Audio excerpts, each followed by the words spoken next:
Hola, ¿qué tal amigos y amigas? Sean bienvenidos a este espacio Luz de las Naciones. Espero que cada uno de ustedes esté bien en este maravilloso día. Te deseo una lluvia de bendición. ¿Qué lluvia de bendición? Te deseo una tormenta grande de bendición para ti y para los tuyos. Vamos a ir directamente al grano, no vamos a esperar más. Y es que en este día, en este momento, vamos a estar hablando de los movimientos filosóficos, religiosos y a su vez político del judaísmo.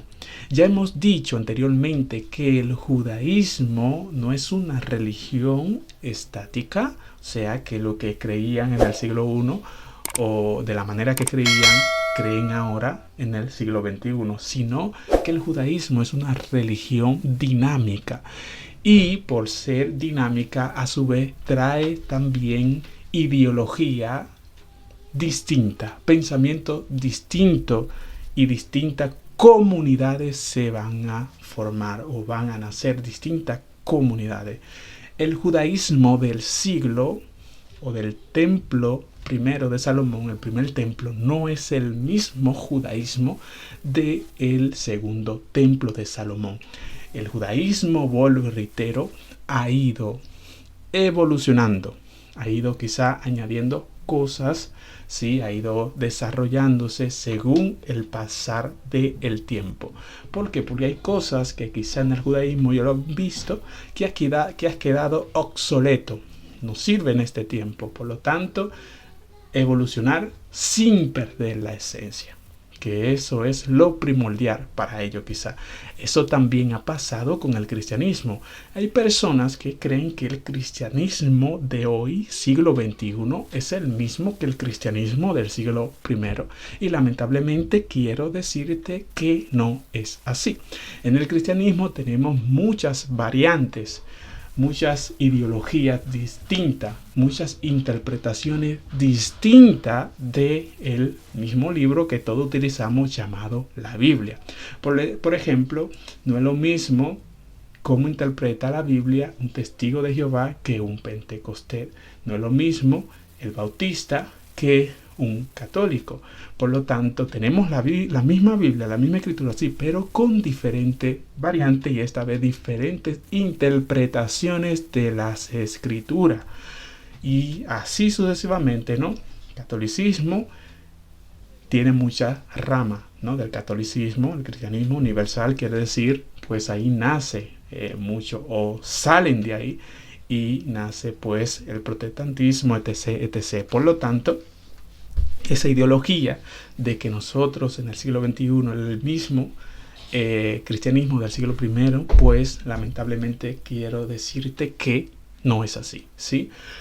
Pues tenemos muchas variantes. Según se cree que en el cristianismo tenemos 4000 por ahí variantes. Imagínense, ¿no? 4000 maneras distintas de interpretar las escrituras, ¿sí? Y seguimos. Hay cristianismo, esto lo cita Antonio Piñero en el libro Los cristianismos derrotados. Habla en plural. O sea, cuando se habla de cristianismo derrotado, quiere decir que hay ideología cristiana que han desaparecido. Eso es lo que quiere tratar el libro. Que en el transcurso del tiempo han desaparecido esas ideas, los ebionitas y muchos más han desaparecido. ¿Pero por qué? Porque hay un pensamiento cristiano que ha prevalecido más que esa, ¿sí? Más que esa ideología. Por lo tanto, también en el judaísmo, como no, es de esa manera. Y eso también lo podemos notar históricamente, y aquí quiero abrir paréntesis, cuando hablo históricamente, a veces nosotros, por desconocer la historia, cometemos muchos errores, ¿sí? Y el error no es simplemente, y ese error, perdón, se transforma en horror. Y tenemos una mala idea, una mala interpretación de las fuentes bíblicas o de la historia por desconocer las fuentes históricas, por qué sucedió, cuál es el propósito del autor, qué se movía en ese entorno, ¿sí? ¿Cuál era la crisis política que se movía en aquel momento? ¿Cuál era la ideología política que se movía en aquel momento, ¿no? En este caso, los saduceos, los fariseos, ¿qué pensaba? ¿Por qué pensaban de esa manera? ¿Qué era la distinción? ¿Por qué lo hacían? ¿Y para qué? ¿Sí? Por lo tanto, había esta variante, este movimiento filosófico religioso judío en ese entonces, porque algo pasaba, algo estaba ocurriendo, ¿sí? ¿Qué llevó a los distintos movimientos religiosos y políticos a crear estos grupos? ¿Qué le llevó a tener ese nuevo pensamiento, esa ideología? ¿Cómo se estructuró? Y lamentablemente todas estas cosas se pasan por alto en muchas comunidades cristianas y no cristianas quizá, y tenemos una idea vaga, una idea fuera de contexto, porque no conocemos el contexto histórico de estas cosas. Movimientos religiosos, movimientos filosóficos religiosos en la era de Jesús, antes de Jesús, perdón, durante Jesús y después de Jesús, tenían también una cualidad, una ideología distinta del pensamiento mesiánico. Y eso ya lo vamos a ver también. No es lo mismo la ideología de un fariseo acerca del Mesías que un saduceo, perdón. Los saduceos no creían ni en la Torá oral, ni en los profetas, no creían ni en la resurrección, no creían en los ángeles. Simplemente para los saduceos existían los 5 libros del Pentateuco, los 5 libros de Moisés. ¿Por qué? Porque no creían en que Dios hablaba a los hombres de una manera indirecta. Esto es la Torá oral. Ellos creían, ¿no?, en un Dios que hablaba de una manera, a través de la escritura, de la Torá escrita, de una manera directa. Por lo tanto, para ellos, Torá oral, ángeles, resurrección, era una falacia. Por lo tanto, vemos aquí cómo se ruptura, cómo hay una variante y empieza esa variante en el judaísmo. Recuerden, antes, durante y después de Jesús. Y aquí vemos también la crisis que se está viviendo religiosa y filosóficamente política en aquel entonces. Y para no estar aquí agobiándolo a cada uno de ustedes, pues vamos a ver el PowerPoint, porque como somos tan generosos, nos tomamos la molestia de hacer un PowerPoint para así que tener una idea, un estudio más claro, ¿sí? Primeramente me voy a poner en pequeñito. No, me voy a quitar o poner en pequeño. Yo quiero interactuar con cada uno de ustedes mejor. No se me vayan. Tomen nota de esta clase, por favor. A ver, me pongo por aquí. Tomen nota, porque esto es muy interesante.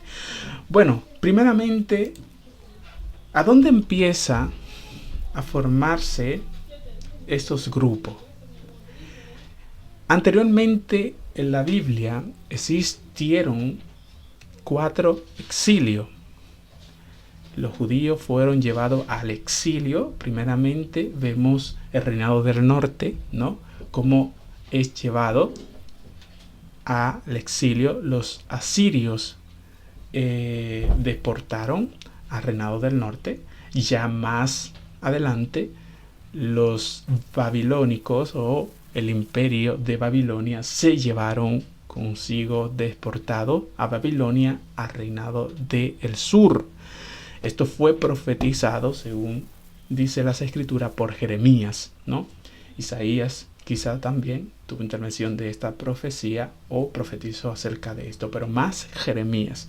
Por lo tanto, vemos aquí que estos grupos, ¿no?, norte y sur, fueron llevados a cautiverio. Más adelante hay una idea acerca de el regreso. Pasan los 70 años de cautiverio y el encargado de llevar de nuevamente a este grupo fue uno de ellos, Zorobabel, ¿sí?, Nehemías y Esdras. Esdras se encarga, por ejemplo, de traducirle las escrituras a aquellos judíos que están en Babilonia, pero que no sabían absolutamente nada de la ley de Moisés. No tenían ni idea, porque ellos habían nacido, crecido en Babilonia, por lo tanto no tenían ni la más remota idea, este grupo mayormente, de quién era el Dios de Israel. No tenían ni idea de sus costumbres. Por lo tanto, Esdras lo que hace es que lee, dice la Biblia, en público, y ellos empiezan a llorar, ¿sí? Ya pues se cumple los 70 años y no tenían ni la más remota idea de cómo servir a su Dios en Israel. Por lo tanto, Esdras capítulo 8, verso 2 al 14, y Esdras capítulo 1 en adelante, dice que el rey Ciro le da permiso a que vayan a construir a Jerusalén, que vayan a construir el templo, que vayan a servir a su Dios. Eso fue un permiso, una autorización dada por Ciro el Grande. Ciro el persa, de Persa, ¿no?, del imperio persa. Entonces, esto sucedió en el año 538 antes de nuestra era o antes de Cristo. Por lo tanto, antes de eso, o antes, a los inicios del segundo templo, de reconstruir el segundo templo, dice que existían los hombres de la Magna Asamblea, que estaba dirigido por 120 ancianos. Formaban parte de esta asamblea, cuyo comienzo coincidió con el inicio de la época del segundo templo. Vuelvo, reitero, también fueron liderados por los últimos profetas, Ageo, recuerden, ¿no?, Zacarías y Malaquías, y después de ellos vinieron Zorobabel, el primer grupo, ¿no?, Esdras, el segundo, Nehemías, el segundo grupo, y Esdras y su tribunal. Entonces empezaron como a estructurar nuevamente, primeramente la ciudad, el templo, y después la estructura de cómo se tenía que servir en el templo, ¿sí? En el segundo templo, ya estamos hablando del segundo templo. El primer templo, hemos dicho, ya fue destruido por el imperio romano, el rey Nabucodonosor, guiado por el rey Nabucodonosor. Por entonces aquí vemos que ellos tienen una idea de volver a servir en el templo, pero no tenían ni la más remota idea de quién eran los sacerdotes, cómo era la manera antigua de que ellos hacían los sacrificios, servían en el templo. No tenían ni la más remota idea. Por lo tanto, vemos aquí la preocupación o el trabajo de Esdras, el escriba, de volver a estructurar este servicio de los sacerdotes, ese servicio a Dios, ¿sí?, en el segundo templo. Dicho sea de paso, que hay algo muy interesante. Dice que el segundo templo no tenía muchas cosas, no hicieron lo que se hacían en el primer templo. No tenían ni Ya, ni Orín, ni Tumín. No tenían algunas herramientas que se utilizaban, o no hicieron algunas herramientas que se utilizaban en el primer templo, ¿sí? Hay algunas cuantas cosas, según se cree, que no hicieron en el segundo templo. Entonces, ya hemos dicho, las personas encargadas espirituales de tener una idea de cómo se servía, ¿no?, de servicio a Dios espiritualmente en el templo, eran estos 120 ancianos, ¿sí? Ahora, Formación religiosa en los tiempos del Imperio griego. Recuerden que Israel, los judíos pasaron por 4 exilios: Babilonia, Medo-Persa, los griegos y los romanos, ¿sí? Tenemos que entender el trasfondo histórico para así tener una mejor claridad, ¿sí?, de estos grupos: saduceos, fariseos, esenio y los celotes, ¿sí? ¿Qué respiraba? ¿Qué se respiraba? ¿No? ¿Qué situación se respiraba en ese tiempo? Entonces, aquí estamos ya situados. Ya los judíos, los israelitas, parte de ellos, no todos, regresaron a Jerusalén, regresaron a Israel por autoridad de Ciro el Grande. Ya estaban autorizados, ya Ciro el Grande le hubiera dado permiso. Y cuando Ciro el Grande, ¿no?, Darío, príncipe o rey de Persia o general de Persia, de los Medos, pues es derrotado por los griegos. Recuerden que Alejandro Magno, 323 al 333 antes de nuestra era o antes de Cristo, pues fue un conquistador, 10 años conquistando, y una de estas conquistas fue también Jerusalén o Israel, ¿sí? Ya luego, cuando él muere, ¿qué pasa?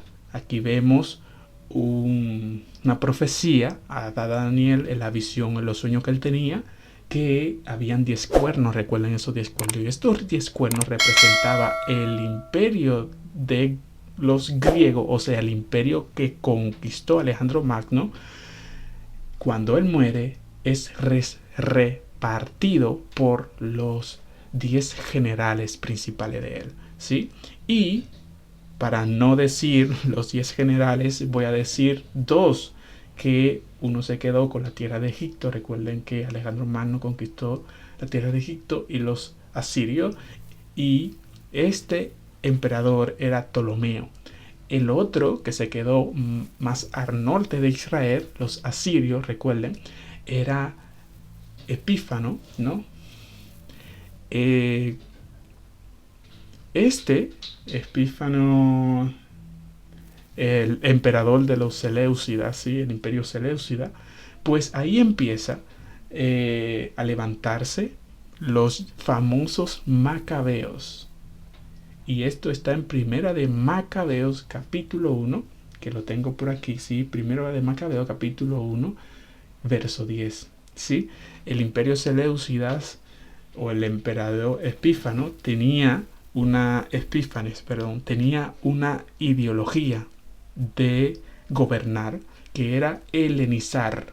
¿Y qué es helenizar? Es llevar, por ejemplo, a todos los pueblos que él colonizaba, culturalmente conquistarlo también, según la ideología griega, ¿no? Entonces, era que los judíos, en este caso, abandonaran sus creencias en Dios, en un solo Dios, que abandonaran la circuncisión, dejaran de hacer sus prácticas, dejaran de hacer su liturgia para abrazar la cultura griega, ¿sí? Y este emperador de Seleucida, cuando conquista el imperio tolemaico en Egipto, pues trata también de conquistar los israelitas. Pues un grupo de estos judíos, estos israelitas, dijeron: sí, vamos a abrazar, vamos a dejar que ellos nos influencien, que ellos nos conquisten, y abrazaremos el helenismo. Pero un grupo llamado los macabeos, una familia, dijeron: no podemos abandonar nuestra trayectoria, no podemos abandonar nuestras tradiciones. Por lo tanto, empieza a hacer grupos de guerrillas. y empiezan a ir en contra de esta ideología.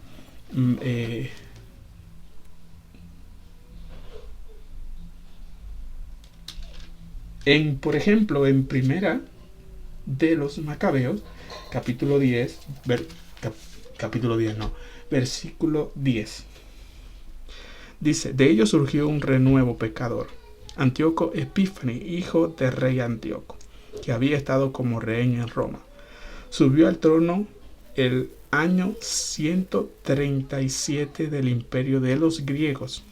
En aquellos días surgieron de Israel unos hijos rebeldes que sedujeron a muchos diciendo, vamos, concertemos alianza con los pueblos que nos rodea, porque desde que nos separamos de ellos nos han sobrevenido muchos malos. Este era el grupo que quería abrazar el helenismo, judíos, y lo abrazaron y lo hicieron, pero otro grupo, reitero, no. Estos eran los macabeos, la familia macabea. Ahora, aquí empieza, ¿no?, los macabeos a buscar también aliados, personas que iban en contra de esta ideología helenista, y entre ellos pues buscaron un grupo llamado, no recuerdo, los piadosos en español, que ahí va a derivar también los esenios, ¿sí?, aquellos que se van a las cuevas o al desierto, en este caso al mar muerto, y se refugian ahí. Pero llega el punto de que los macabeos, cuando llegan y conquistan y logran echar al imperio griego, del territorio israelí judío, pues ellos se ponen al mando, ¿sí? Entonces, ¿qué hacen los macabeos? Los macabeos más adelante toman no simplemente el trono, no simplemente están liderando el pueblo de Israel, sino que también toman el sacerdocio. Es la primera vez históricamente en la Biblia que una familia toma la osadía, según históricamente, de no simplemente tomar el trono, ¿no?, el trono de David, los macabeos, sino que también toman la osadía de ser sacerdocios. Imagínense, un rey y un sacerdote, donde bíblicamente eso tenía que ser incorrecto. Un rey tenía que ser simplemente un rey y punto, de la tribu de Judá, pero nunca un rey usurparía algo que no le correspondía. Y eso a estos grupos que estaban liderando el templo, estaban sirviendo en el templo, llamados, ¿no?, los sacerdotes, los puros sacerdotes, no le gustó esta corrupción, ¿sí? Por lo tanto, este grupo se va al desierto y ahí empiezan a hacer una comunidad, ¿sí?, llamado los esenios, que algunos historiadores judíos hablan de ello, y historiadores no judíos, en este caso como Plinio el Viejo habla, y algunos también, otros también, pero empiezan a hablar de estos grupos, ¿no?, que salieron y se refugiaron en el desierto, ¿sí? Entonces vemos aquí en el año 164 al 63, donde Antíoco Epífanes IV, ¿no?, es derrotado por los macabeos, pero esto no le gustó a los sacerdotes que servían en el templo, a los sacerdotes puros, que un rey se proclamara rey y sacerdote. Eso ya lo vamos a estudiar también más adelante. Miren esto. Entre estos grupos surgieron los macabeos, ya hemos dicho, eran grupos que dirigían la política de Israel. El otro grupo era llamado los Hasidín, es la palabra que estaba buscando, que más adelante son los esenios, que huyen al desierto por la corrupción política y religiosa en Jerusalén. Y ya vamos a ver también escrito, los que escribían sobre lo que estaba pasando en Jerusalén. ¿Cuál era la visión, la cosmovisión de los esenios acerca de este grupo corrupto según ellos? Y también nos cabe decir también acerca de Juan el Bautista. Y hay un versículo que dice, voz que clama en el desierto, pero claro, ¿a quiénes le están hablando? Voz que clama en el desierto. No es que Juan el Bautista hablaba, no, en el desierto a nadie, a alguien le estaba hablando, y según se supone, que a los que Juan se está refiriendo, voz que clama en el desierto, está diciendo que Juan tenía, según se cree, comunicación con los esenios, ¿sí? Tenía comunicación, diálogo con los esenios. Según se cree, también Jesús también tenía comunicación con este grupo. Por eso, vuelvo y reitero, Juan dice, busque clama en el desierto. A alguien le tiene que hablar. ¿A qué grupo? Según se dice, a los esenios de Qumran, ¿sí? Los saduceos.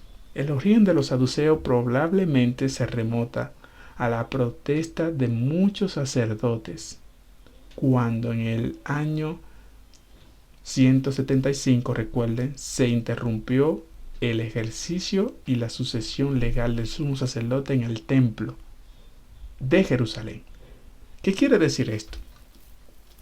Que los verdaderos sacerdotes, lo que servían en el tiempo ya en el templo de Salomón el segundo, ya hemos dicho que salieron de Jerusalén, ¿por qué? Porque vieron el ambiente que se estaba corrompiendo. O sea, los macabeos estaban usurpando este rol que no lo tenía que hacer un rey.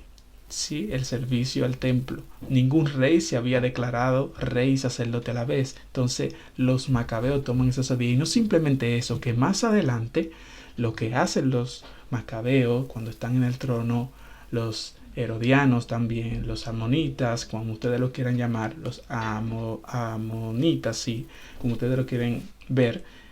Este grupo lo que hace es que ponen personas a servir en el templo que no son del linaje de los sacerdotes, de los reales sacerdotes, no tienen nada que ver con este linaje. Por lo tanto, los esenios, más adelante, lo que consideramos esenios, los piadosos, se enojan por esto, por estas cosas que está pasando, por esta corrupción que está habiendo en el templo, ¿sí? Se enojan completamente. Y vemos también como Juan el Bautista se enoja con Herodes. ¿Por qué? Porque Herodes, según Juan, no te es lícito casarte con tal fulanita porque tu hermano todavía vive, etc. Tenían ese celo. La palabra celote viene de ahí, ¿no? También podríamos decir celo. Celo por las cosas de Dios, por la Torá de Dios, por las leyes de Dios en ese sentencia. Entonces, era un celo muy estricto, ¿no? El mismo Jesús, cuando dice que volteó la mesa de los cambistas, ¿sí? Volteó, ¿no? Y vio la corrupción tan grande que había en ese entonces en el segundo templo de Salomón. Y él cita, la Biblia cita, mi casa será llamada casa de oración para todas las naciones. Y ustedes la han vuelto cueva de ladrones. El mismo Jesús sintió ese celo. Por lo tanto, vemos aquí, ¿no? La preocupación de los esenios, en este caso, de las cosas que se estaban haciendo. El mismo Jesús fue en contra de esta corrupción. Juan el Bautista, etc., de los gobernantes de esos tiempos. Entonces, los saduceos fueron puestos por el gobierno de turno que estaba en ese entonces, en este caso los macabeos, y fueron puestos otras otra etnia que no eran en sí del linaje de la tribu de Leví, que eran encargados del sacerdocio. Entonces, los saduceos tenían el favor del gobierno de turno, el imperio del momento, o sea, los macabeos en este caso, y más adelante los romanos, ¿sí? Esta comunidad no creía en la resurrección, ya hemos dicho, en los ángeles, ni en la Torá oral, ni en los profetas, solamente creían en los 5 libros de Moisés. Una de las ramas que ustedes pueden estudiar también hoy en día, que existe hoy en día, son los caraístas, que no creen tampoco en la Torá oral, no creen tampoco en muchas cosas que creían los saduceos en su tiempo. Por lo tanto, aquí cuando usted busca a Mateo capítulo 22, verso 23 al 40, los saduceos le hacen pregunta a Jesús acerca de una mujer que tuvo un esposo, este se murió, sabes, tal, y después tuvo otro esposo y se murió el hermano del esposo antiguo, y dice, los 7 hermanos murieron, entonces, ¿con quién se va a casar esta mujer cuando muera? Esa pregunta era una forma de burlarse de la resurrección y de los ángeles. No era una forma, ¿no?, de elogio ni nada de eso, sino una forma de burlarse de Jesús, porque Jesús sí creía en los ángeles, sí creía en la resurrección, ¿sí? Entonces, Jesús sí creía en estas cosas que los saduceos no creían. Esto ustedes lo pueden buscar en Mateo capítulo 22, verso 23 al 40. Entonces vemos aquí donde Jesús le dice, pues, que los ángeles no se dan en casamiento, ¿no? Entonces, acerca de estas cosas, ¿no? Los ángeles no se dan en casamiento, ni se dan en casamiento, respondiendo a esa burla que le están haciendo los saduceos. Bueno, entonces, el origen, ya hemos dicho, ¿no? Tenían en favor del imperio, el gobierno de turno, pero no tenían en favor del pueblo. Contra los saduceos, por ejemplo, que siempre vivían los saduceos y los fariseos, peleando entre sí, porque claro, los fariseos, doctores en ese entonces, lo que quiere decir es fariseos, doctores de la ley, o intérpretes o doctores sí de la ley, ellos sí, por ejemplo, estaban en contra del imperio, estaban en contra, eran anti-imperialistas los fariseos. Entonces, los fariseos sí tenían el favor del pueblo, pero no tenían el favor del gobierno de turno en aquel entonces, ¿sí? Entonces, sí, los fariseos en este caso sí fueron muy perseguidos, sí fueron muy maltratados por los saduceos y por el imperio de turno, por Roma, ¿sí? En este caso.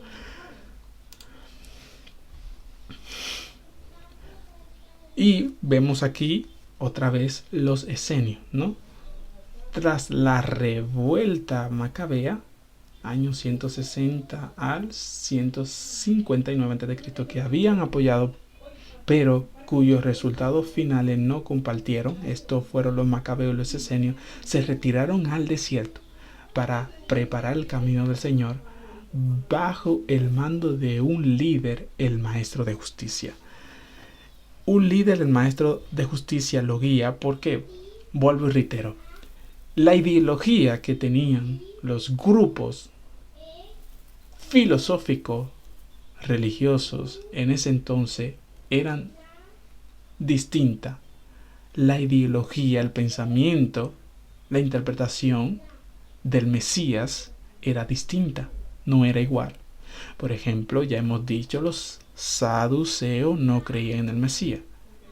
¿Por qué? Porque ellos creían que su Mesías era el gobierno de turno en ese entonces, recuerden, ¿no? Si te levantaba en contra del imperio que estaba en aquel entonces, los saduceos eran enemigos tuyos, eran enemigos cabal de lo que se levantaban en contra del gobierno en aquel entonces. ¿Por qué? Porque los saduceos, recuerden, como vivían del gobierno de turno, parte de ellos, y vivían de los sacrificios y de los diezmos que llevaban al lugar, al templo de Salomón, pues claro, el que esté en contra del imperio, el que esté en contra del templo, pues nosotros estamos en contra de ellos, somos enemigos. ¿Por qué? Porque si tú le tumbas el chiringuito, pues ya no hay comida, ya no hay diezmo, ya no hay entrada de dinero. ¿Cómo van a vivir? ¿Cómo van a sobrevivir? Por eso es que en el año 70 después de Cristo, ¿Qué pasa con este movimiento? ¿Qué pasa con los saduceos? Desaparecen. Porque la única manera que ellos podían mantenerse en pie era ¿con qué? Con el templo. De eso vivían, los sacerdotes vivían del templo.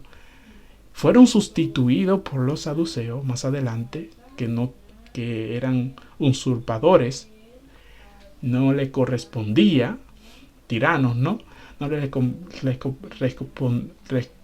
no le venía bien, ¿no? Estar ahí porque no tenían el derecho de estarlo. Por lo tanto, vemos aquí cómo las cosas ya en el año 70 pasan a manos de los fariseos. Año 70 después de Cristo, muere Jesús el Cristo, destruyen el templo y la autoridad pasa a manos de los fariseos. La interpretación bíblica, la autoridad, ¿no? La guianza del pueblo espiritual pasa en manos, ya no está en manos de los saduceos, sino de los fariseos, porque ya no existe el templo, ¿sí? La autoridad de los saduceos, de los sacerdotes, más que todo dependía del templo, ¿sí? De los sacrificios. Por la crisis política y religiosa, dice aquí, los esenios deciden separarse de los macabeos y huyen al desierto, a la cueva de Qumran. Y ya sabemos un poco la historia, lo que pasa en la cueva de Qumran, ¿no? Que se encuentran en el año 1946-47, si no mal me equivoco, los rollos en estas cuevas que traen mucha luz de cómo ellos interpretaban las escrituras, cómo ellos vivían, qué estaba pasando en el entorno según ellos, ¿no? Por eso vuelvo y reitero, la cosmovisión que tenían los esenios era un poco distinta a los saduceos y quizá a los fariseos. Para los esenios, por ejemplo, cómo ellos interpretaban las escrituras, ¿no? Dice que, puse aquí yo, debajo, al último párrafo, a los esenios le interesaba muy poco la interpretación literal de la escritura. O sea, casi nada. No le importaba, ¿no?, la interpretación de manera literal, lo que pasa hoy en día, ¿no? Que todo lo llevan mayormente a lo espiritual, que está bien hacerlo, pero hay que tener un equilibrio. Y para tener una estructura mental sana acerca de la escritura, no debemos de pasar por alto también la interpretación histórica, la fuente histórica. ¿Qué pasó? ¿No? ¿Por qué? ¿Cómo? ¿Dónde? Entonces, mayormente su cosmovisión sobre la Biblia era escatológica. Tenía un pensamiento pesimista sobre el pasado y el presente. O sea, todo su pensamiento era en el futuro, en el mundo venidero, en el Olam Abba, ¿sí? Y aquí, por ejemplo, ellos también, el pronombre que ellos se pusieron fue los hijos de luz contra los hijos de la tiniebla, ¿sí? Y el concepto que tenían acerca del Mesías era el maestro de justicia. Era un concepto quizá diferente más adelante cómo lo desarrolla el fariseísmo, ¿no?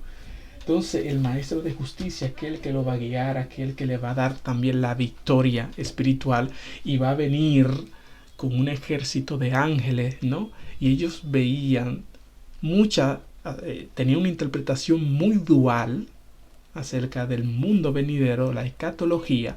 Por ejemplo, ellos creían que primeramente se iba a manifestar el Mesías, ¿no? Teniendo una pelea cosmogónica, una pelea arriba con ángeles y después una pelea terrenal, ¿sí? Lo bueno, lo malo, nosotros somos los buenos, ¿no? Los hijos de la luz y los contra los hijos de la tiniebla. Primeramente se efectuará, según ellos, en el cielo, una guerra cosmogónica, los ángeles buenos, los ángeles malos, y después aquí lo van a llevar a un plano material, un plano terrenal, ¿no? El maestro de justicia lo va a guiar hacia toda verdad. Entonces ellos tenían esta cosmovisión, esta ideología, ¿sí? Y también le enseñaban a adeptos, a sus seguidores, el celibato, no casarse, ¿no? Entonces tenían muchas cosas muy interesantes y también a la vez muy radicales. Miren, por ejemplo, aquí le voy a citar, ya hemos dicho que Flavio Josefo, un escritor judío, habla de los esenios, si quieren buscarlo, en el libro de los antiguos judíos, y el historiador filosófico judío también Filón de Alejandría escribe sobre esta comunidad, también Plinio el Viejo escribe sobre esta comunidad, los esenios de Qumran. Miren, por ejemplo, lo que dice aquí, un pequeño párrafo de los textos de Qumran. ¿Qué pensaban ellos acerca de ellos mismos, de su comunidad? Este es el libro de la guerra, cuando los hijos de la luz lucharán contra los hijos de las tinieblas. Lucharán contra el ejército de Belial, contra las tropas de Edom y de Moab, contra los hijos de Amón y el pueblo de los filisteos, contra las tropas de los Quitín de Asiria y contra los de adentro que ayudan a violar el pacto. Y la interpretación es la siguiente de este versículo. Los hijos de la luz, los de la comunidad del desierto, o sea, los esenios, lucharán contra los hijos de la tiniebla, los gentiles paganos de los pueblos de idólatras, contra los de adentro, Israel infiel, los infieles. Ya sabemos que esa escritura va dirigida a quién, a los infieles. ¿Y cuáles son los infieles? Los usurpadores, los macabeos, el imperio romano en aquel entonces, etc., que no han sabido conservar el pacto ni guardar la ley, ¿sí? Y esto, que no han sabido conservar el pacto, es lo mismo, los macabeos, el imperio macabeo. Con todo lo apocalíptico judío afirmaban que Dios tiene escrita de antemano la historia del mundo y desde los humanos. Ellos naturalmente habían sido predestinados para el lote de la luz. Recuerda, ¿no? Los hijos de la luz. Se consideraban entre ellos los hijos de la luz y los demás los hijos de las tinieblas. Vamos a seguir. Entonces, los fariseos. ¿Quiénes son los fariseos? ¿Cuál era su cosmovisión, su visión? Mire, voy a hacer luego, más adelante, si ustedes quieren, otro vídeo acerca de la manera que enseñaba, o de la metodología, que utilizaban los fariseos para enseñar. Y ahí esto también le va a traer mucha luz a su vida. Ideas le van a venir a la cabeza y van a entender mucho las enseñanzas de Jesús, ¿sí? Los fariseos se opusieron a la política del rey macabeo, ¿no? Juan y Hyrcano.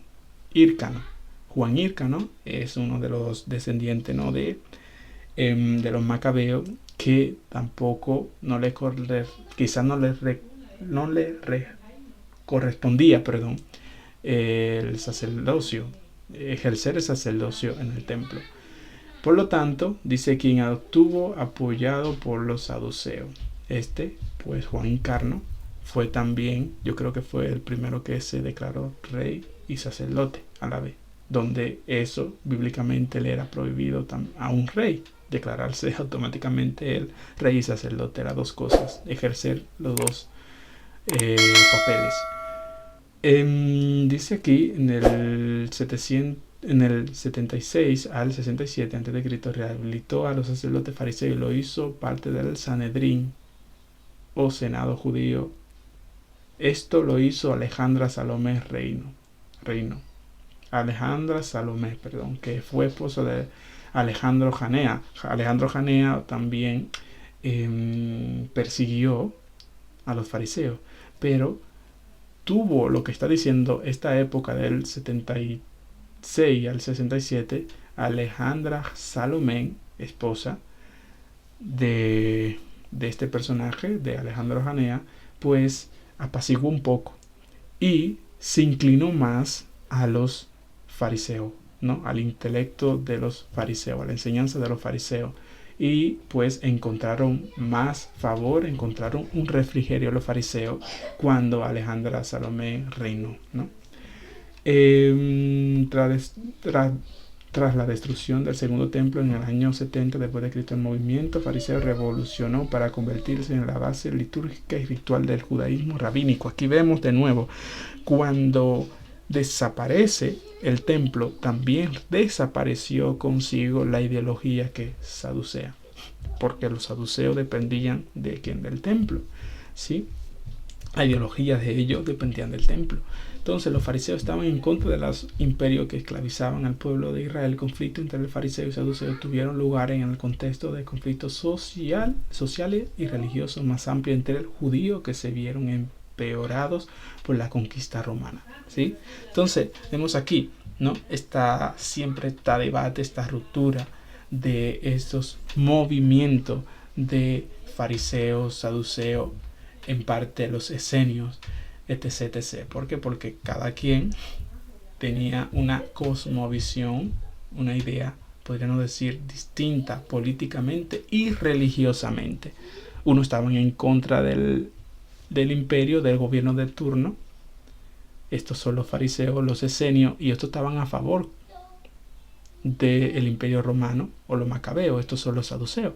Pero claro, como los saduceos pues vivían del imperio y del templo, pues como van a estar en contra. Por ejemplo, más adelante también, en el año 70 después de Cristo, ya hemos dicho que existían muchas ramas del fariseísmo, otra más liberal y otra más estricta, podríamos decir, acerca de la interpretación de la Torá. La más liberal era la de Hillel, la escuela rabínica de Hillel, y la más estricta era la de Shammai. La que prevaleció años 70 después de Cristo hasta nuestra era todavía es la de Hillel, que es más liberal. La de Shammai era más estricta. Los celotes. Aquí también esto va a traer mucha luz. ¿Quién eran los celotes? ¿Y qué movimiento y qué ideología creían? ¿Qué creían? Esto le va a sonar mucho también.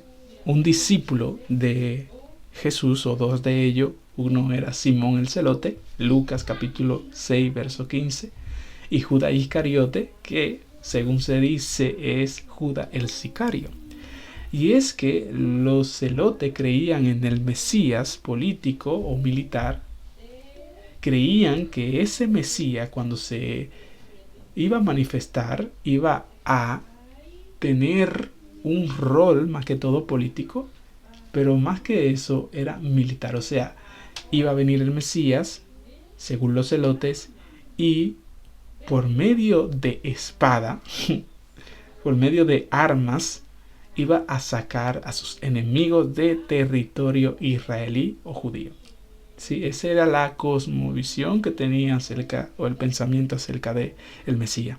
Por eso es que cuando Judas Iscariote, o Judas el sicario, le da el beso a Jesús, o vende, ¿no?, a Jesús, es que según se dice que Judas pertenecía a esta ideología o este grupo llamado los celotes, que eran reformadores, ¿no?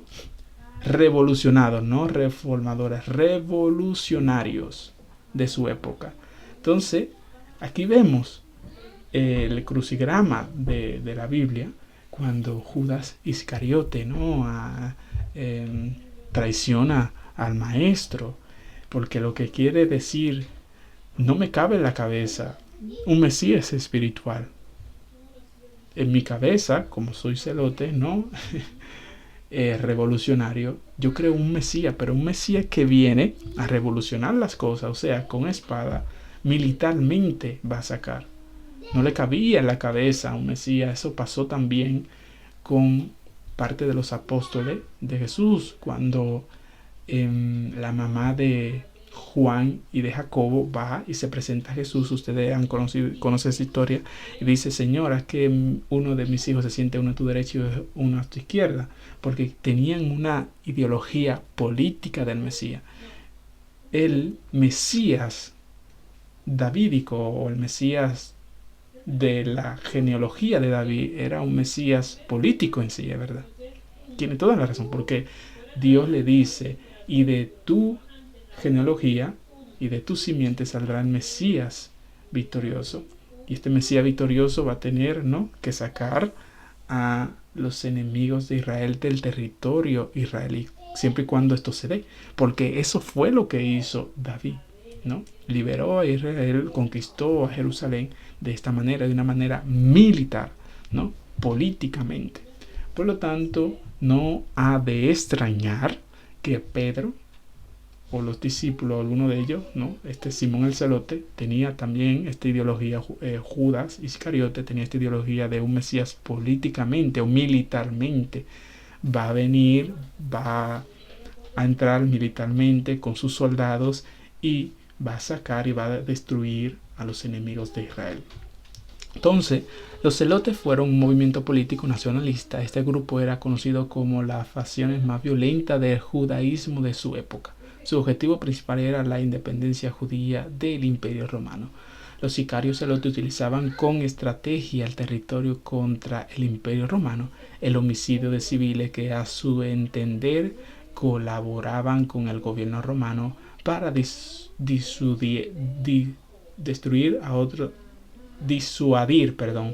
de hacer lo mismo. Entonces vemos aquí, ¿no? Por ejemplo, según se cree, los celotes, este grupo sicario, mayormente estaban situados en Galilea, según se dice. Uno de ellos también vemos más adelante cuando estaba Barrabás y también estaba Jesús. Y el gobierno que estaba en aquel entonces dijo: ¿a quién vamos a liberar? ¿A quién quiere que liberemos? Y dice todo el mundo: Barrabás. Pero Barrabás en sí era un revolucionario. Según históricamente, pues las fuentes históricas, no era un ladrón, era un revolucionario, era un celote, ¿no?, que quería pues independizar a los judíos del Imperio Romano.